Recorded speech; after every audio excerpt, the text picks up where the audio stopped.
E aí pessoal, boa tarde, tudo bem com vocês? Nessa videoaula de hoje nós vamos dar continuidade aos nossos estudos a respeito da história da filosofia e nós vamos falar hoje sobre Aristóteles.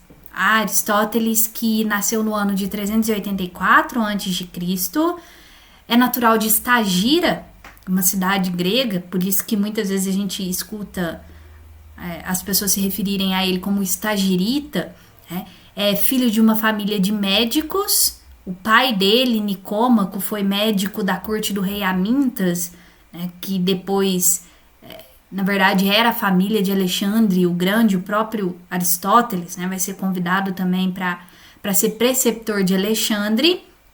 E Aristóteles, ele se muda para Atenas aos 18 anos de idade, e ali ele vai dar início aos seus estudos a respeito da filosofia. Aristóteles vai ser o grande discípulo de Platão, vai estudar na academia platônica, mas depois ele também vai fundar o seu próprio centro de estudos, que é conhecido como Peripato. Aristóteles também é chamado de peripatético. Por quê? Peripato é o hábito de andar, né, para lá e para cá, e Eu não nasci para isso! Eu preciso sair! Eu preciso ver gente! Eu preciso bater perna! E Aristóteles costumava dar aula andando pelos corredores da sua escola.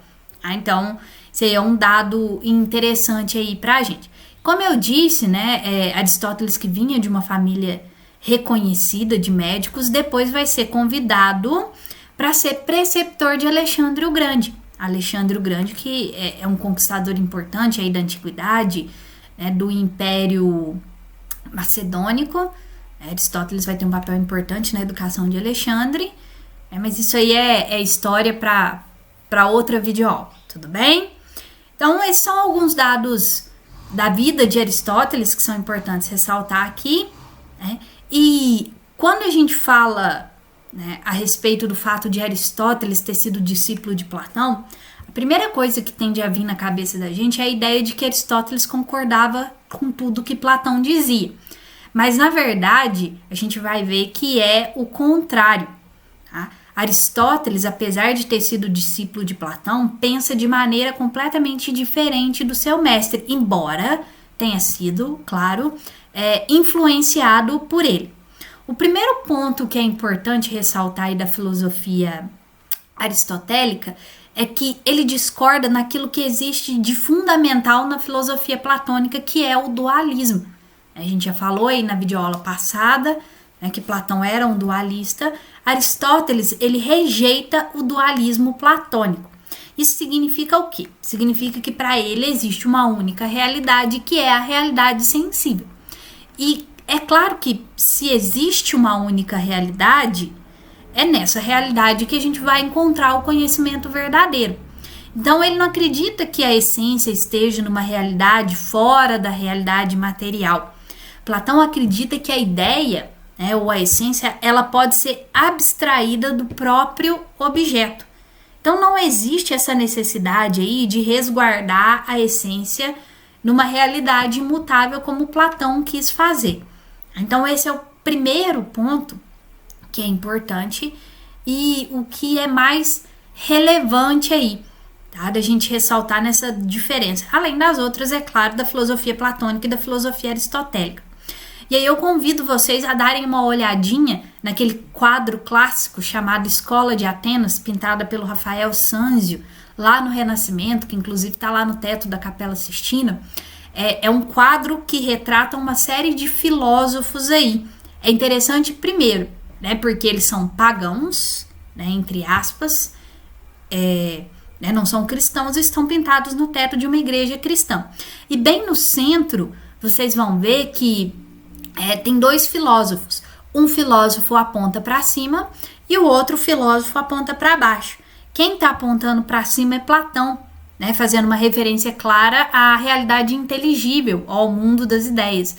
Já Aristóteles aponta para baixo justamente para retratar essa oposição entre eles. Né? Aristóteles acredita que existe uma única realidade, que é a realidade sensível. Tudo bem? Alguma dúvida até aqui? Qualquer dúvida, é só entrar em contato, tudo bem?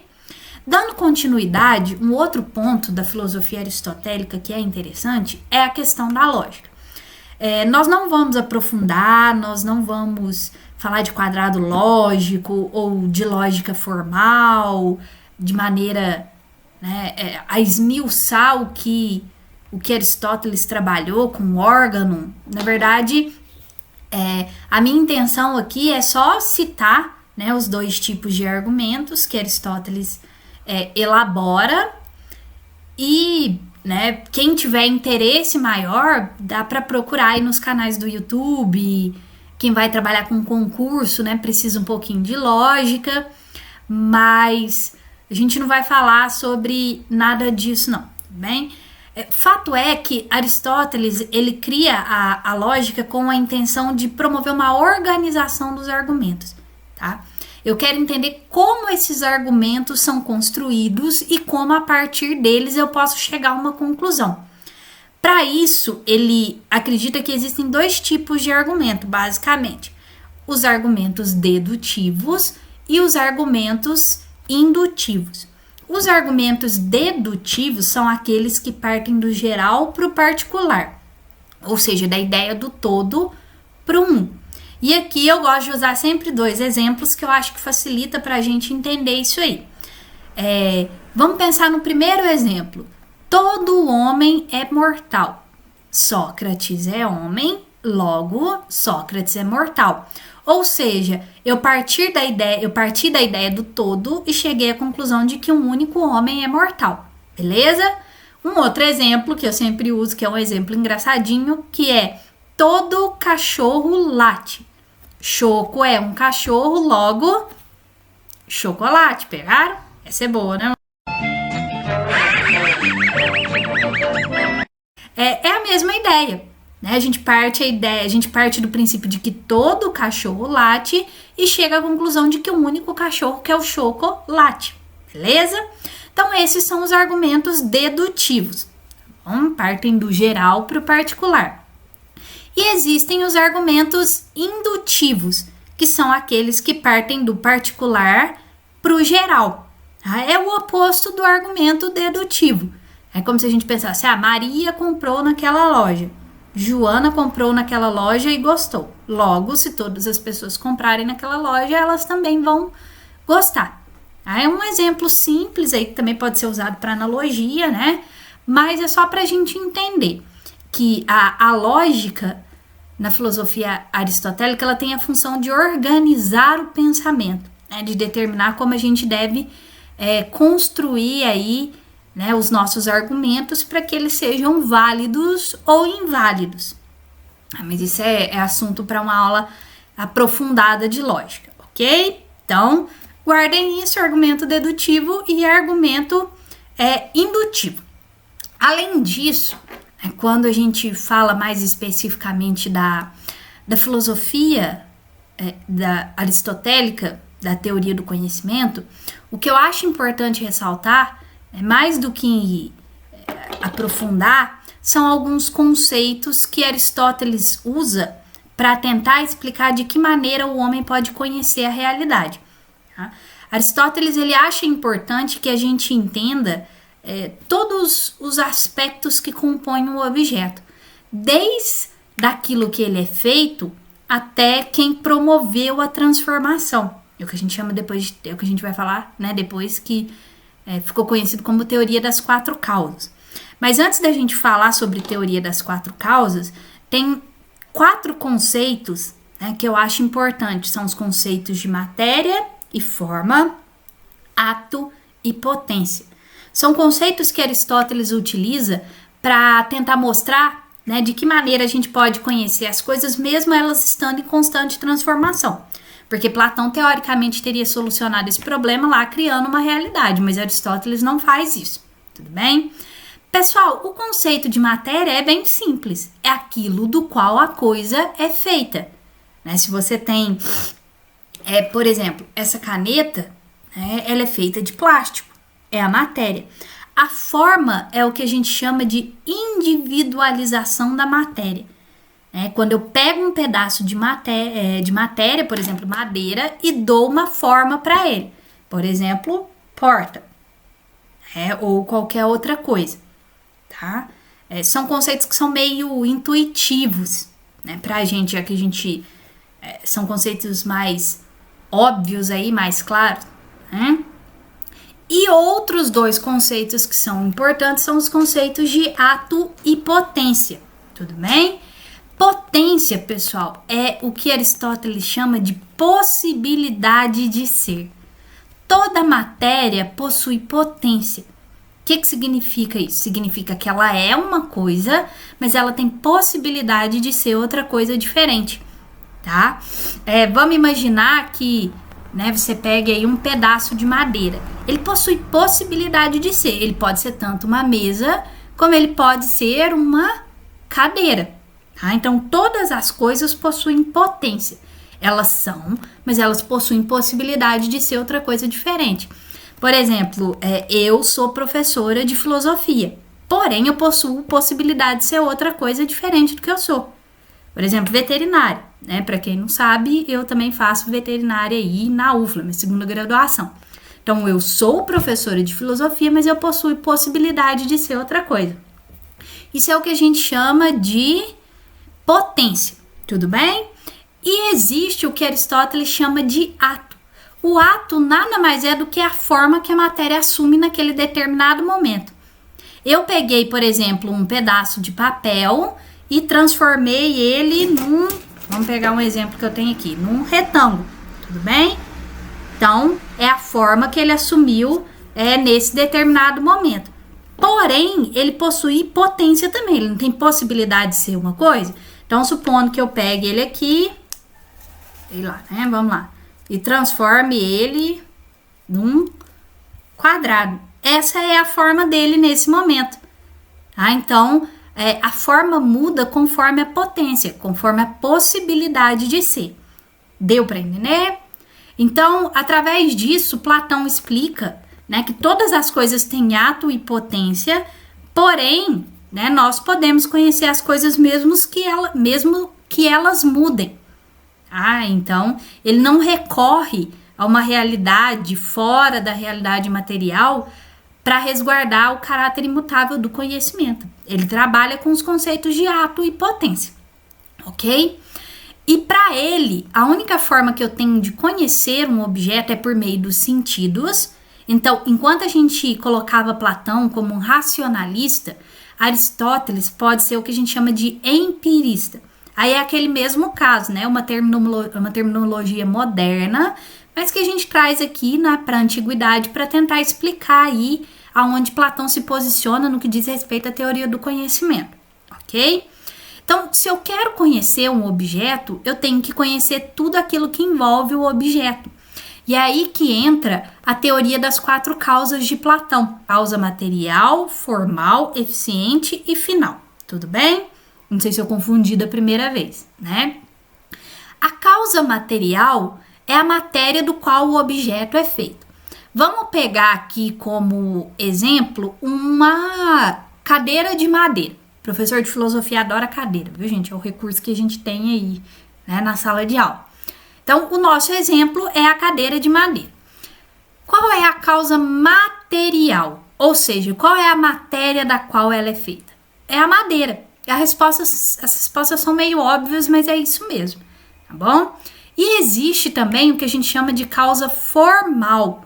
O que é a causa formal? É a forma que a madeira está assumindo naquele determinado momento. Qual é? É a de cadeira? Não é? Não foi o que nós falamos aí? Além da causa formal, a gente tem a causa eficiente. O que é a causa eficiente? É aquilo que promoveu a transformação. Aquilo que pegou o pedaço de madeira e transformou em cadeira. No nosso caso, a causa eficiente seria o homem. E existe a causa final. A causa final, que nada mais é do que finalidade, ou o objetivo para o qual aquele objeto foi feito. No caso, como nosso exemplo é a cadeira de madeira, o objetivo dela é ser usada para sentar.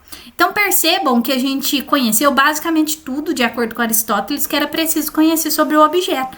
A gente sabe do que ele é feito, a gente sabe a forma que ele toma, a gente sabe quem fez aquele objeto e a gente sabe para o que ele foi feito, qual é a sua finalidade, tudo bem? Então, a teoria das 4 causas, ela é famosa e a gente precisa conhecer, ok?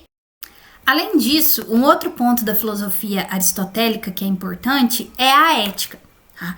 A ética aristotélica, que é entendida como uma ciência prática, ou seja, para Aristóteles eu só me torno um indivíduo ético se eu pratico, né? Se eu pratico ações que estão mais próximas aí da ação ética. E ela é conhecida também como ética da justa medida, ou ética da mediana, ou do meio termo. Por que essas expressões elas são importantes e eu tenho que assimilar? Porque elas vão me dizer muito a respeito da concepção de virtude em Aristóteles. O que é a virtude? A virtude é aquela ação que se encontra no meio termo. No meio termo entre o quê? Entre a falta e o excesso, ou entre o vício por falta ou o vício por excesso. Então, nem a falta e nem o excesso são entendidos por Aristóteles como ações virtuosas, são o que ele chama de vícios, tudo bem? Por isso, o vício por falta ou o vício por excesso. A ação ética é aquela que se encontra no meio entre essas duas. Eu vou dar um exemplo aqui, que eu acho que fica mais fácil da gente entender, tá? Quando a gente pensa em alguém que tem medo de tudo, é o que Aristóteles vai chamar de vício por falta, ou a gente chama de covardia. Ela estaria aqui num extremo da seta. No outro extremo, a gente tem o vício por excesso. O que é o excesso? É aquele indivíduo que não tem medo de nada. É a temeridade. Então, é um indivíduo que está aqui, né? E nem a covardia e nem o seu oposto são ações virtuosas. A ação virtuosa é aquela que se encontra no meio termo, que Aristóteles vai dizer que é a coragem. O corajoso, ele não é aquela pessoa que tem medo de tudo, mas ele também não é estúpido o suficiente para achar que ele não tem medo de nada. Então, o corajoso é aquele que está ali no meio termo, entre a falta e o excesso. Esse meio termo é que é a ação virtuosa. Então, qualquer questão que se refira à ética aristotélica, ela tem que ser vista dessa maneira, né? Como meio termo, né? Ela não é nem o mais e nem o menos, tudo bem? Então, essa questão da ética em Aristóteles normalmente é o que é mais cobrado. É o que vocês mais vão se deparar com questões aí, é nesse sentido. E por fim, a última questão a respeito da filosofia aristotélica, que é a política. Tá? Quando se trata de política, Aristóteles também está inserido naquele contexto lá de Platão, né? De pensar que o político é aquele que trabalha em prol do bem comum, mas Aristóteles dá um passo ali. Ele vai analisar as formas de governo. E aí ele vai, a partir dessa análise, classificar as formas de governo como formas puras e formas corruptas. Tá? As formas puras, basicamente, são as formas ideais, são aquelas que devem ser empregadas na cidade, aquelas que devem ser usadas aí. Já as formas corruptas, elas são distorções da forma pura. Então, enquanto nas formas puras o governante ele trabalha pensando no bem comum, em todos os cidadãos, promovendo a justiça, as formas corruptas são aquelas na qual o governante trabalha pensando em si mesmo ou num pequeno grupo. Tá? Então, quais são as formas puras? A primeira delas é a monarquia. Você pode pensar, Grazi, mas a monarquia? Sim, Aristóteles entende que desde que o rei trabalhe em prol do bem comum, né, pode ser considerado uma forma ideal para os seus súditos lá. Qual seria a forma corrupta da monarquia? A tirania, que é quando o rei assume o poder de maneira absoluta e trabalha em prol de si mesmo, satisfazendo os seus desejos ou o desejo de um pequeno grupo. A outra forma que Aristóteles considera como forma pura é a aristocracia. E aí, né, entra ele puxando sardinha para o seu lado, já que Aristóteles pertencia à aristocracia, tá bem? E a forma corrupta da aristocracia seria a oligarquia. Todo mundo conhece a oligarquia da história do Brasil. Tá? A oligarquia é aquele sistema em que os governantes, o governante no caso, né, ele trabalha em prol de um pequeno grupo. Você pode perguntar assim, Grazi, mas e a aristocracia? Então, Aristóteles acreditava que a aristocracia era o governo dos médios ou o governo dos bons. Então, ao invés de você governar para uma pequena parcela da população, você governa para os médios, né? Para aqueles que compõem o maior extrato social aí, tudo bem? E por fim, meninos, a gente vai ter meninos, meninas, emos e afins, né? A gente contempla toda essa diversidade social aqui. E por fim, a gente vai ter a democracia como sendo uma forma de governo e uma forma de governo pura, né? E a demagogia como sendo uma forma de governo corrupta. Tá? A democracia, que é aquele regime criado lá por Solon, Clístenes e outros nomes importantes da política grega, é onde eu trabalho para o povo de maneira geral. Já a demagogia, ela é considerada uma forma corrupta, por quê? Porque a demagogia, ela dá a entender que trabalha para todo mundo, mas eu trabalho só para um pequeno grupo. Eu sou um demagogo. Eu falo uma coisa, mas na prática eu faço outra completamente diferente. Deu para entender? Então eu falo que eu governo para todo mundo, mas na verdade eu governo para uma pequena parcela da população. Tudo bem? Meninos, é isso, né? Espero que vocês tenham conseguido aí acompanhar. E qualquer dúvida, eu tô à disposição, só entrar em contato, beleza? Boa tarde aí, moçada.